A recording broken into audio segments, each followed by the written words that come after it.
मुझे आपसे पूछना है कि स्टोरीज में या इंडियन हिस्ट्री में आपका इंटरेस्ट कब से डेवलप होना शुरू हुआ?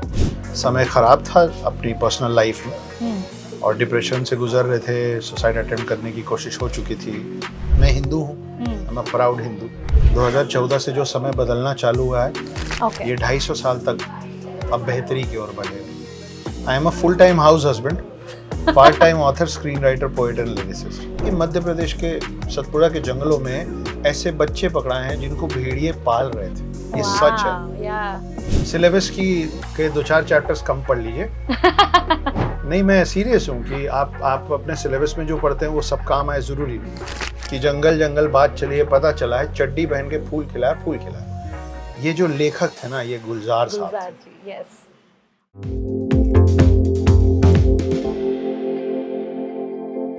હાય, welcome to the very fresh episode of Khaas talk. અને મારી સાથે એક એવો ચહેરો છે જેમના નામને કોઈ જ ઇન્ટ્રોડક્શનની જરૂર નથી, કારણ કે એમની લેટેસ્ટ બુક જે ગુજરાતીમાં ટ્રાન્સલેટ થઈ છે એને બૂમ પડાવી દીધી છે. Already he is a national bestseller.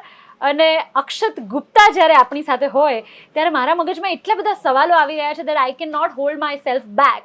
So thank you very much sir for joining us today on this show. So let's talk about the book. पर उससे पहले मुझे आपसे पूछना है कि स्टोरीज में या इंडियन हिस्ट्री में आपका इंटरेस्ट कब से डेवलप होना शुरू हुआ? इसके पहले काफ़ी जगह पे मुझको बोला जाता है कि भाई आप अपना इंट्रोडक्शन एक बार खुद दे दिया कीजिए, क्योंकि मेरे इंट्रोडक्शन को देने का तरीका लोगों को अच्छा लगता है। Okay. वो ये है कि hi guys, my name is अक्षत गुप्ता।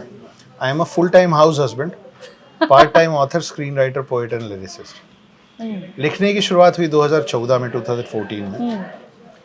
समय ख़राब था अपनी पर्सनल लाइफ में और डिप्रेशन से गुजर रहे थे। सुसाइड अटेम्प्ट करने की कोशिश हो चुकी थी और उस समय जिस एक चीज़ ने मेरी जान बचाई है वो है राइटिंग। तो मैं अपने बेटे के लिए कहानी लिख रहा था और मुझे लगा था कि 2-4-6 महीने में समझा बुझा के मैं अपनी वाइफ और अपने बेटे को वापस ले आऊँगा। और उनके लिए ये कहानी लिखनी शुरू की थी, लेकिन वो 2-4-6 महीने बढ़ते बढ़ते कुछ साल हो गए, 6 साल हो गए। 6 साल तक लिखते लिखते ये किताब 1 पार्ट से 3 पार्ट हो गई। और 6 साल में बनी ये जो ट्रिलॉजी है, उसके जो विजुअल राइट्स हैं वो अब मिस्टर महेंद्र सिंह धोनी की कंपनी धोनी एंटरटेनमेंट के पास है। इसमें फिल्म बन रही है और जैसा कि आपने बताया, नेशनल बेस्टसेलर है। We are right now the fastest and the highest selling book of Bharat. और आप जैसों की वजह से, थैंक यू सो मच, आप जैसे खूबसूरत लोगों की वजह से I am also the highest viewed author of the country right now. Amazing. So thank you so It's only because of your beautiful and very gripping writing that we love to read you, and the way you talk, your content is so interesting कि मैं अभी किसी से बोल रही थी कि इनको एक बार सुनना शुरू करे तो फिर बंद करने का मन नहीं होता है, इनको एक बार पढ़ना शुरू करे तो फिर उसको भी रखने का मन नहीं करता है, और ऐसे लगता है कि हम आगे करते ही जाए. So मुझे अगेन द सेम क्वेश्चन कि स्टोरीज में इंटरेस्ट, मतलब बचपन से बहुत ऐसे सुनी होगी ना, स्टोरीज आती कहाँ से है, कहाँ से वो दिमाग में आया सबसे पहले? मुझे नहीं लगता भारत में कोई भी ऐसा बच्चा होगा करेक्ट जिसको कहानियां सुननी अच्छी ना लगती। करेक्ट.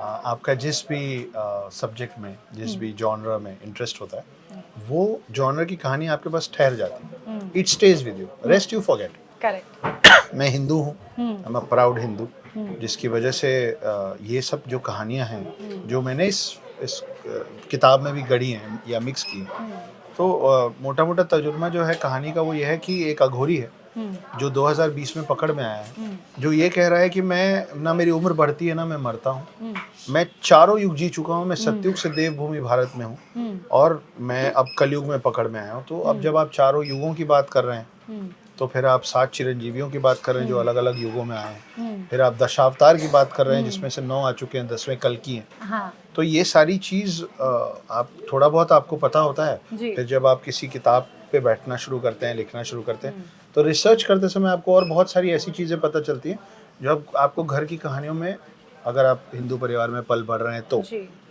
आपने नहीं सुनी हुई है। तो कहानी सुनने और सुनाने का मुझे लगता है शौक हर बच्चे को होता है। कुछ लोग उसको झोला छाप बन के मेरे जैसे प्रोफेशन बना लेते हैं, बाकी लोग सुनते हैं, कुछ लोग सुनाते हैं। क्या बात है. अच्छा, as you said and very rightly said that India is all about stories and storytelling. हम सब बचपन से स्टोरीज सुन के बड़े हुए हैं, जी. चाहे वो रामायण हो या महाभारत हो या दशावतार हो या पंचतंत्र हो, जी. सारी कहानियां हैं. उसमें से आपकी सबसे फेवरेट कौन सी, like which is the one that interests you the most? हाँ. पंचतंत्र की कहानियाँ बहुत ज़्यादा पढ़ी हैं बचपन में जी. और दादी नानी जब सुनाती है ना तो उसका मज़ा अलग होता है. जी, ऑफ तो कोर्स. दादी नानियों की कहानियों में जानवर बात करते हैं, यस. है ना, वो बहुत अच्छा लगता है. हाँ. जंगल बुक मुझे बहुत पसंद रही है और रुडयार्ड किपलिंग जो हैं उसके राइटर, उनका भारत से बहुत ज़्यादा गहरा नाता रहा है. जी. आप कईयों को नहीं पता है. जी. जी. और बड़ी अच्छी बात है कि रुडयार्ड किपलिंग पैदा हुए हैं भारत में. यस. उनकी शुरुआत की 5-6 साल की जो जीवन रहा है वो भारत में रहा है. और क्योंकि उनके माता पिता व्यस्त थे तो उनको एक भारतीय नैनी जो आया होती है वो बड़ा करती थी. जी. तो 5 साल तक वो उनको कहानियाँ सुनाती थी पंचतंत्र की, जिसमें जानवर बोलते थे. उसके बाद वो उनका समय बदला, वो चले गए लंदन. लंदन में वो फॉस्टर होम्स में रहे जहाँ वो कहीं पे भी सेट नहीं हो पाए. फॉस्टर होम मतलब ये अनाथालय जैसा कुछ समझ लीजिए. वो कहीं सेट नहीं हो पाए. फिर वो वापस भारत आए. जब वो वापस भारत आए तो उनके कुछ अपने ही कल्चर के दोस्त बने, जिनमें से उनको एक बंदे की डायरी मिली जो ब्रिटिशर्स में काम करते थे.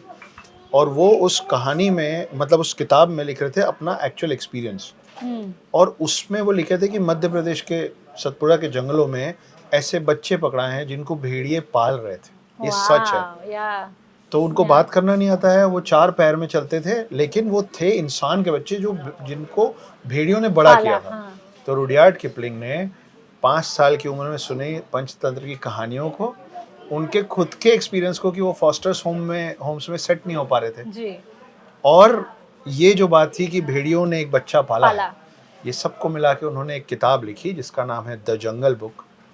वो जब उसका ट्रांसलेशन होकर एनिमेशन में भारत आया जी. तो दूरदर्शन वाले पहुंचे एक लेखक के पास और बोले भाई ये हम रिलीज़ करने वाले हैं, इसका गाना बना दो. तो उस बंदे ने गाना बनाया. उसने लिखा जंगल जंगल बात चली है पता चला है, चड्डी पहन के फूल खिला है फूल खिला है. तो जब वो वापस उनके पास गया तो दूरदर्शन वालों ने बोला बाकी सब ठीक है, चड्डी हटा दो, उसकी जगह लुंगी कर दो, कच्छा कर दो, बस चड्डी हटा दो. वो अड़ियल, वो बोले नहीं ये यहाँ चड्डी लगेगा, चड्डी पहनेगा मेरा फूल खिलता हुआ. जी. थोड़े दिन तक बहस चली और उनको लगा कि मान जाएगा. जी. वो नहीं माने. समय आ गया जब उस किताब को उस एनिमेशन को रिलीज होना था. तो आखिरी में उन्होंने बोला एक काम करो यार, आपका जंगल बुक आप रख लो, मेरे जंगल जंगल बात चली है चड्डी पहन के फूल में, मैं चड्डी मेरी अपनी मैं रख लेता हूँ.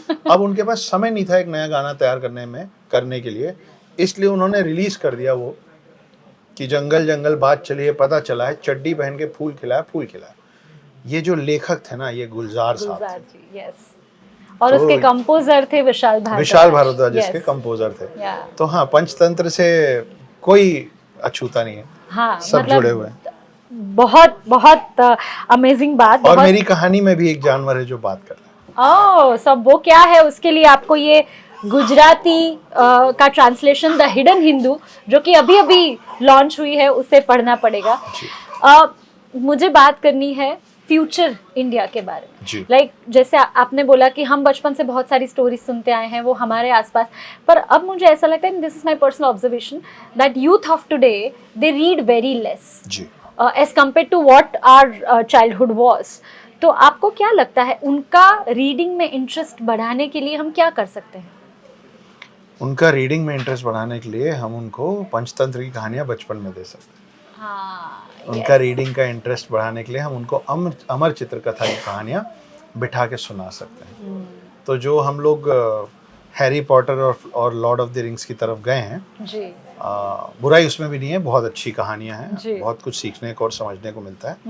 लेकिन क्या होता है कि हम हैरी पॉटर देख लेते हैं और हमको लगता है हमको कहानी तो पता है, पर किताब पढ़ने वालों को पता है कि हैरी पॉटर फिल्म में क्या क्या नहीं है. Correct. Lord of the rings पढ़ने वाले को पता है कि वो फिल्म में क्या क्या कवर नहीं कर पाए. वैसे ही द हिडन हिंदू पढ़ने वालों को भी पता चलेगा कि फिल्म तो 3 पार्ट में बन रही है मगर उसमें क्या क्या छूट गया. वाओ. सो फिल्म का अलग मजा होता है पर किताब की दुनिया पूरी अलग ही होती है। जी। सो आपको किताब पहले पढ़नी चाहिए, फिल्म चाहे देखे ना देखे। सिलेबस की के 2-4 चैप्टर्स कम पढ़ लीजिए। नहीं, मैं सीरियस हूँ कि आप अपने सिलेबस में जो पढ़ते हैं वो सब काम आए, ज़रूरी नहीं। लेकिन जो भी इंटरेस्ट का आपका जॉनरा है, आपकी उम्र के साथ आपका जॉनर का चॉइस चेंज होता है। आप जब छोटे होते हैं तो आपको इलस्ट्रेशंस वाले कॉमिक बुक अच्छे लगते हैं। आप थोड़े बड़े होते हैं, अडल्सन्स में आते हैं तो आपको रोमांटिक बुक्स अच्छे लगते हैं। आपका झुकाव और रुझान जिस तरफ होता है in the later stages of life, आपको वो अच्छा लगता है। और शुरुआत में बुक पढ़ना अच्छा नहीं लगता है। तो जो हैरी पॉटर के जो राइटर हैं जी, उन्होंने कमाल की बात बोली कि अगर आपको बुक पढ़ना अच्छा नहीं लगता है तो मतलब आपके हाथ में अभी तक सही बुक नहीं आई। करेक्ट। तो वो सही बुक ढूंढिए जिसके बाद आपको पढ़ना पसंद आ जाए। एब्सोल्युटली। अच्छा, आपने अपनी बुक के बारे में बात करी, द हिडन हिंदू। जो लोग नहीं जानते, सर ने अभी बताया कि एक ऐसे चिरंजीवी इंसान की बात है जो कि ये दावा कर रहा है कि मैं चारों युग जिया हूँ और अभी कलयुग में कुछ ढूंढने आया हूँ। अभी वो क्या है, वो उसके लिए बुक पढ़नी पड़ेगी। But this concept is very interesting. तो ये कहाँ से इसका ख्याल, ये कहाँ से आया दिमाग में कि ऐसा कुछ भी हो सकता है? अभी हम इसके पहले वाले सवाल में बच्चों की बात कर रहे थे जी। बच्चों को कोई भी चीज़ सिखाना समझाना बहुत टेढ़ी की है। अगर आप उनको याद करने बोलेंगे ना तो आप थक जाएंगे। मेरा उस समय बेटा जो था वो 6.5 साल का था। उसको मार्वल की फिल्म्स बड़ी अच्छी लगती थी। ओके। वो बार बार उन फिल्मों को देखता था और उसको सीन वाइज सीन याद था कि इसके बाद ये होगा, इसके बाद ये होगा, इसके बाद ये होगा। तो मैंने सोचा कि उसके और उसके जैसे अनगिनत बच्चों को ये समझाना कि हमारे एंशियंट हिंदू स्क्रिप्चर्स कितने डीप हैं। जी। उसमें 7 सुपर हीरोज हैं जी। जो अलग अलग युगों से आते हैं और जिनमें सब में सुपर पावर्स। जी। इसको उस भाषा में समझाया जाए जिस भाषा में आज के यूथ को समझ में आए। ओके। क्या होता है ना, आप श्लोक बोलते हैं बड़े बड़े, मैं कई प्रगाढ़ पंडितों से मिला हूँ, वो बात करते हैं तो वो बड़े बड़े श्लोक फेंक देते हैं और उसके बाद बोलते हैं अर्थात, है ना। तो आप कोई सेंटेंस तब लिख सकते हैं या समझ सकते हैं जब आपको अल्फाबेट्स लिखना आएगा। जी। किसी भी भाषा का अक्षर ज्ञान जब होगा तब आप उसमें शब्द बना पाएंगे और उसके बाद आप वाक्य लिख पाएंगे, है ना। मैं समझता हूँ कि मैं प्राइमरी टीचर का काम कर रहा हूँ और मैं बहुत बेसिक्स बता रहा हूँ हिंदुत्व का। 4 युग क्या होते हैं, 7 चिरंजीवी सुपर हीरोज हैं तो क्यों हैं, कौन सा चिरंजीवी किस युग से आया है। सत्युग के बाद त्रेता युग होता है, द्वापर युग नहीं होता है। तीसरे में द्वापर होता है, चौथा कलयुग है जिसमें हम सब एक दूसरे से मिल रहे हैं। दशावतार और दशानन अलग अलग है। दशावतार जो हैं वो विष्णु के रूप की बात हो रही है, दशानन जो है वो रावण को कहते थे। पांचाली जो महाभारत में द्रौपदी को पांचाली बोलते थे वो इसलिए बोलते थे क्योंकि वो पांचाल नरेश की वाइफ थी, की बिटिया थी। और द्रौपदी इसलिए बोलते थे क्योंकि Panchal Naresh the king of Panchal का नाम द्रुपद था। है ना। सीता को राजा जनक की पुत्री थी इसलिए उनको जानकी भी बोला जाता है। सीता जो थी वो जमीन से निकली थी के छूने जी, जबकि द्रौपदी जो थी वो अग्नि से निकली थी। तो ये बहुत बेसिक चीजें हैं जिसपे हमारे बच्चे अभी भी कंफ्यूज हैं। राइट। सीता अग्नि में गई थी जी, धरती के अंदर जी, लेकिन उसमें से निकलने वाली जो थी वो द्रौपदी। तो ये जो बेसिक चीज है ना, ABCD सिखा रहा हूँ बस। तो पर ये ABCD भी हमें इतनी इंटरेस्टिंग लग रही है और इसके बारे में ज़्यादा जानने के लिए again we'll have to go back to the book the hidden Hindu. एक सवाल मेरे जहन में आ रहा है अभी, this coming era of 25 years from now is considered to be the golden period for our country. जिस तरह से सारी चीज़ें बदल रही है, how do you see the future coming for us? For us as Indians, as for country. India का नाम लगभग भारत हो चुका है जी। 2014 से जो समय बदलना चालू हुआ है वो लगभग 250 साल बाद बदल रहा है जी। ये एरा का अभी 20 साल भी नहीं हुआ है। ओके। ये 250 साल तक अब बेहतरी की ओर बढ़ेगा। वाह। बहुत सारे सोए हुए लोग जाग गए। मेरे जैसे लोग जागते रहो का नारा पूरी रात लगाते रहेंगे। क्या बात है। और जैसे एक छोटी सी बात है ना कि अल्फ़ाबेट्स पे हम बात कर रहे थे, तो A for apple, B for ball, C for cat और D फॉर डॉग। मैं समझता हूँ कि अंग्रेज़ी आना ज़रूरी है, लेकिन अंग्रेज़ी अगर आपको इस तर्ज पे मिल रहा है कि आप अपना रीजनल लैंग्वेज, अगर एक गुजराती को अंग्रेज़ी बहुत अच्छे से आती है और गुजराती में उसका हाथ तंग है तो ये उसकी कमजोरी है। आप में से किसी ने भी उड़ता हुआ पेड़ नहीं देखा होगा जी। क्योंकि पेड़ को पता है कि मैं तभी तक जीवित हूँ जब तक अपनी जड़ों से जुड़ा हुआ। जिस दिन मैं अपनी जड़ों से टूट जाऊंगा मैं मर जाऊंगा। तो अगर हमको ग्लोबल प्लेटफॉर्म में खड़े होने के लिए अंग्रेजी आना वो ज़रूरी है, and I fully agree to that also. मगर ये कहाँ लिखा है कि A for apple, B for ball, C for cat और डी फॉर डॉग ही सीखना है? आप ए फॉर अग्नि सीख सकते हैं, ए फॉर अथर्ववेद सीख सकते हैं, ए फॉर बी फॉर भगवान सीखिए, बी फॉर भगवा सीखिए, बी फॉर भगवत गीता सीखिए, सी फॉर कल्चर सीखिए, डी फॉर धर्म सीखिए। ई फॉर एलिफेंट क्यों सीख रहे हैं? ई फॉर एक दंत सीख लीजिए, गणेश जी सीख जाएंगे। एफ फॉर फैन की जगह फरसा सीखिए, एफ फॉर फेथ सीखिए, जी फॉर गॉड सिखा दिया उन लोगों ने। अगर आपको गॉड भी सीखना है तो जी फॉर गणेशा सीख लो, जी फॉर गीता सीख लो। I can go on and on. This is very very interesting and even I can go on and on. But हमारे पास थोड़ी सी वक्त की कमी है। एक आखिरी सवाल, वैसे मुझे लगता है कि somewhat you have already answered to that question, but still I would want to ask you, what would you like to change in India or for India in coming years? जैसे एक बात हो गई कि आप अपनी भाषा से, आपके कल्चर से जुड़े रहे, उससे आप दूर ना हो। कुछ ऐसी और चीज़ें जो the change you would like to see in our surroundings or in our country?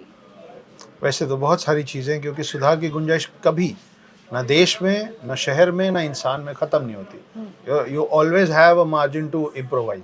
Correct. लेकिन अभी जो चीज़ पता नहीं क्यों मेरे जहन में बार बार आ रही है कि ये स्ट्रीट डॉग्स का कुछ करना पड़ेगा।